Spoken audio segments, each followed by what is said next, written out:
Hello and welcome everyone to the Evolve podcast, supporting you to rise above all your limits, connect with the power of your soul, give and receive more love in all forms.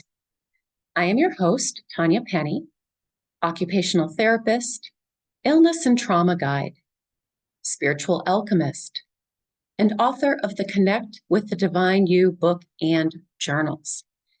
And I'm excited to be here with you today to talk about a topic that has been on my mind, and we've been focusing on it in the Evolved Journey program this month. So I'd like to share with you about spiritual abandonment and what it is, and what happens when we have it, and how do we heal it? How do we shift it?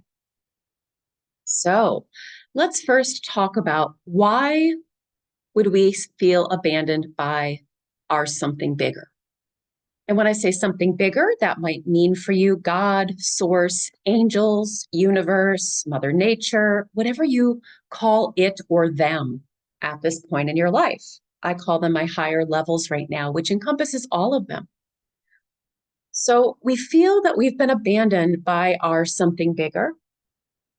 Oftentimes, there's a few reasons. Oftentimes because we were abandoned in some way, shape, or form by our parents or primary caregivers. And we need to remember that as a child, a very young child, before we had any language or concept of something bigger, oftentimes God as a child, we see and make our parents God. Our parents are they're it, right? They created us, they're taking care of us. And so if our parents abandon us in some way, and if you haven't listened to my Abandonment Wounds workshop podcast, you might want to do that. All right. So again, we felt abandoned by our parents or primary caregivers, and they equaled God something bigger. So that might be why and this isn't usually conscious, right? Until we start talking about it right now, why we feel on some level, even if we're not conscious of it, that we've been abandoned by something bigger. Number two reason why we feel abandoned by something bigger is that because of our past trauma, wounding, or negative experiences, whatever you want to call them, and both personally, so let's say death of a loved one. Let's say you experienced abuse. You or somebody else had an illness. You or somebody else, maybe your parents got divorced. Maybe you were adopted, or there was adoption in the family, or foster kids. So lots of reasons. Those would be kind of personal negative experiences. And then we have the collective ones. The terrorist attacks, the school shootings, things that are more collective, that involve more than just a single person or a couple of people, something more global, war, right? War as well. So because these negative experiences occurred and are currently occurring, many of us, again, unconsciously are holding this belief that something bigger is doing these awful things to us, to you, to me, to us, or that they're allowing, right? They're either making it happen or they're just letting it happen. And so why, of course, we would feel abandoned by something bigger, right? Of course, especially those of us who learned growing up that, right, God's the creator. There's a man sitting up there that is judging and ruling out punishments. So a lot of our religions also plant the seed for that. So that might be why you feel abandoned by something bigger. And I just want to sprinkle some truth in here. I can't help myself. Got to do it right now. But the truth is, when it comes to these negative experiences, whether they happen to you personally or collective, our soul, right, before we come into this body on this planet physically, we decide to have certain experiences in this lifetime. We decide to have certain soul agreements with other people and the collective. And again, if you haven't listened to my Relationship Blueprints podcast, I highly recommend you do that, or you might want to re-listen to it. So Our something bigger, again, regardless what you call them or it at this time, the truth is they're not in control of you. They're not in control of what's happening on the planet. Every single soul on the planet is a powerful co-creator. And our something bigger are always here to support us in the experiences that our soul signed up for, personally and collectively. So we're not being punished, we're not victims, etc. Okay? But that might be another reason why you feel abandoned by your something bigger, spiritual abandonment. And then the third one, which I've already kind of touched on, is many of us had negative conditioning or experiences regarding whatever religion you grew up with or didn't grow up with. So I grew up Catholic, and for me, it was a negative experience. I can't say that for every single Catholic church and community, you would have the same experience, right? They're always different depending on who's running the show. But a lot of us, again, had that negative conditioning or experiences that had to do with religion, whether it was a personal experience with a priest or a nun or, fill in the blank, the church, or whether it was a more collective experience. So a lot of us, again, myself included, got the message that God was a punishing God, right? I had to do it right. I had to do things a certain way or I would be punished.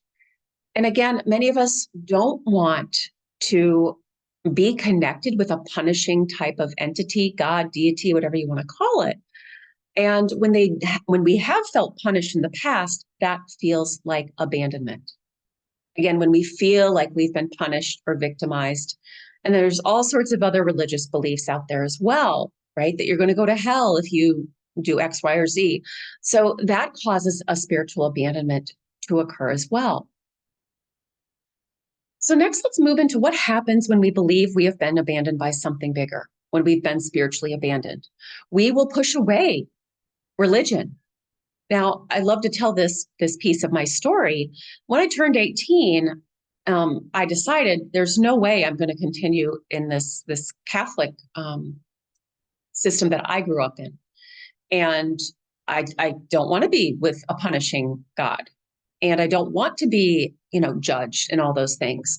So at that point, I had pushed away not just religion, but spirituality, because I wasn't taught growing up that you could have one without the other.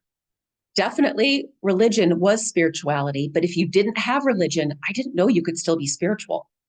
Now, I didn't have that understanding until I was 29 years old and was diagnosed with MS.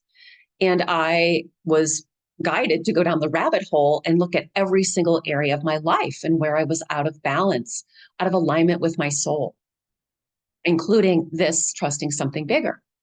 So I had pushed away spirituality and religion, right? Because I didn't know any better for 10 years, for 11 years until I was diagnosed with MS.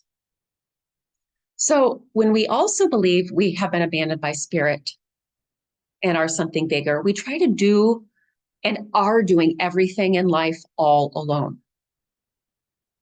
We're not open to receiving that love and support from something bigger, which oftentimes comes through other people, right? And then, of course, there's guidance and there's lots of other blessings and assistance. But again, we're not even asking. We're just plowing through and doing it all and feeling like we have to do it all alone, right? And because of this, then we also fall into that striving, pushing. We don't, as I just said, we don't ask for support. We are overdoing, overgiving until I finally burned out, extreme overwhelm and anxiety, panic attacks, and eventually other illness, right? Like the multiple sclerosis for me. So when we hold this belief that we've been abandoned by something bigger, even if it's unconscious, which it usually is, we actually refuse to see and receive the love and support that is right in front of our face. So our something bigger team is always always here trying to assist us. And I like to use the word trying, right? Because they can't get through to you if you have up a huge block. If you have a huge block to something bigger and trusting, then you're not going to be able to see and receive all the gifts, all the blessings, all the support that they're bringing you. And they can bring them in all different ways again, right? Like including through other people. So how do we shift this? How do we shift this belief, I'm going to say, of spiritual abandonment, this wound of spiritual abandonment? And first of all, you know what I'm going to say first, those of you who've been here a while, we always have to look back and reflect on our past experiences. And I like to say we look back, but we don't stare. We actually have to see where were those negative experiences in wounding, and was it with my parents, my primary caregivers? Was it in religion? Was it some other kind of trauma or wound in my life that it happened? And I thought, there's no way there's something bigger out here helping me. And if there is, I sure as heck don't want their love and support, because I'll just get punished, right? I won't be able to do it right. I won't get it anyways. So you want to take some time, go all the way back to your birth, right? And even how you were treated when you came out or when you were in the womb, but especially when you come out, right? So I had lots of negative experiences growing up, which I've shared many times, right? I had a lot of physical abuse, and I had sexual abuse as well, and neglect in other ways. And so I literally was abandoned. I literally was abandoned. And again, I would go back, if you haven't, or definitely listen or re-listen to the podcast on abandonment wounds. So I also had, as I shared earlier, that negative Catholic experience for me. And I had a lot of other traumas as well, a lot of traumas. From a very, very young age, they began. So reflect on those past experiences, and then you want to ask yourself, and you might need to pause this, right? This isn't going to probably happen in a few minutes, but pause this and then come back. And when you have written, right, when you've done that, write and reflect on those past experiences, now you want to look at, what are those limiting beliefs that I hold? Right? What are those limiting beliefs I hold around my something bigger and spirituality and, all of it? So I definitely had a belief that I couldn't trust something bigger because I couldn't trust my parents, and because a bunch of negative things happened to me outside of that. Right. So I definitely had that. I can't trust something bigger. And then I definitely had, I don't deserve to receive support from something bigger. Because if you're treated in a way growing up, which many of us were, where you feel that you're not good enough, and if you feel abandoned in any way by primary caregivers, parents, etc., then you're definitely going to have the "I'm not good enough" belief. So you may also feel, right, and this kind of combines with the religion, the "I'm going to be punished," right? So if you were punished in any way or told you were bad, then of course you're going to have this belief that I don't deserve support from something bigger. And also if you didn't receive it perceptibly in the past. So take a few minutes and you want to discover, what are those limiting beliefs and even fears, right? I can't trust something bigger because I'll just be punished anyways, right? Or I'll just be abandoned again. If you had several abandonment wounds.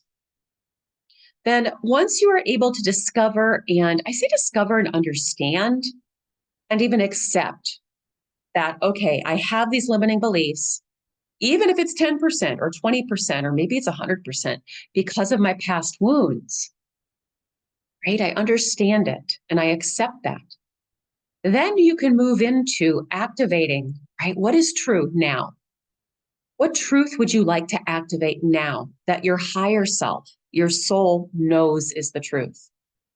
Your divine parent knows is the truth. So you want to write down, what are those truths you want to activate?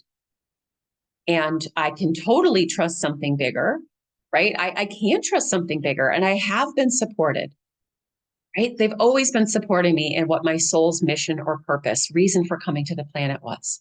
even if it didn't look like it to my ego.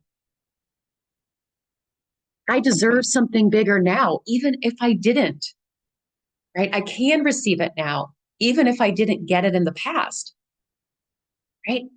I deserve it, and I can receive love and support now from my something bigger, in parentheses, and others, right? So find that, and there might be more than one truth you want to activate, right? Sometimes I also put in there that we want to activate the truth as far as, oh yeah, my parents treated me this way because it wasn't, it wasn't about me. It wasn't because I wasn't good enough. It was because I didn't deserve it. So depending on what the wound is, you might also want to weave in some of those soothing truths around why your higher self knows it happened. Right. And again, when those bad things happened, oh, my soul chose that. It wasn't my something bigger not supporting me. It was something my soul chose to have as an experience in this lifetime, and they were supporting me with that.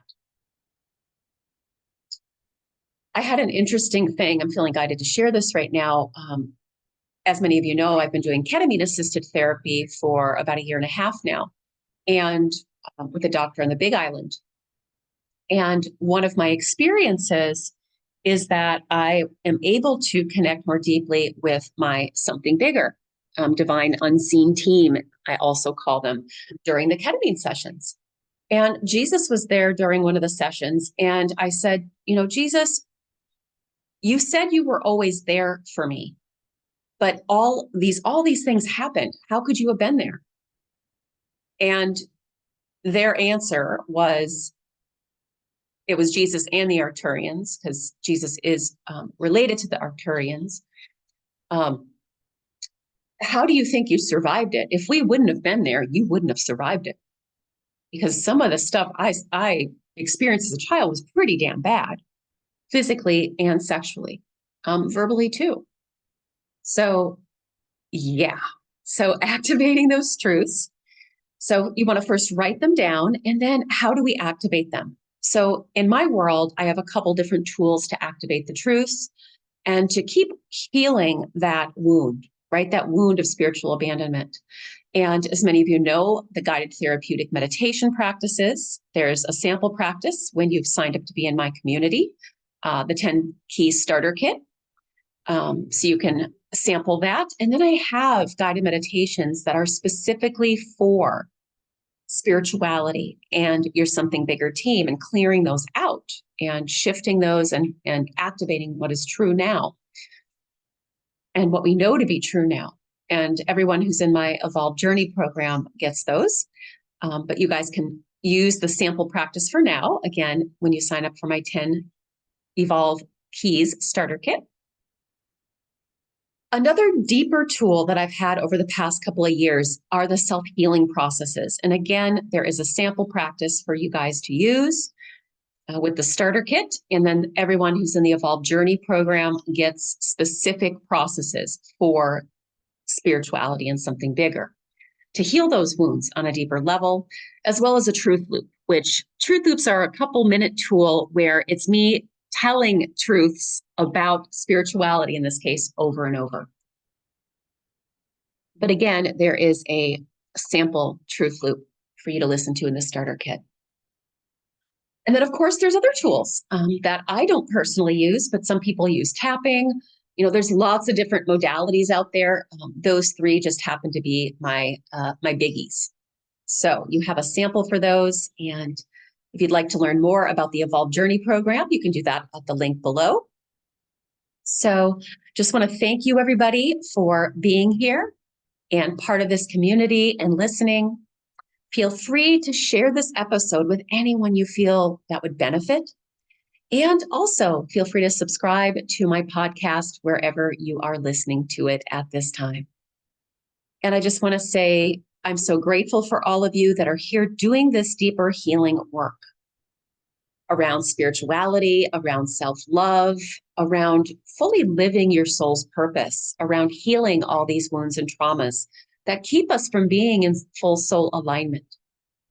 So just want to say thank you to all of you, and also just a gentle reminder that you have such a big divine team, seen and unseen. And you have never been spiritually abandoned, even if it felt that way growing up. Sending you lots of love and courage, and hope to see you and support you soon in a deeper way. Namaste.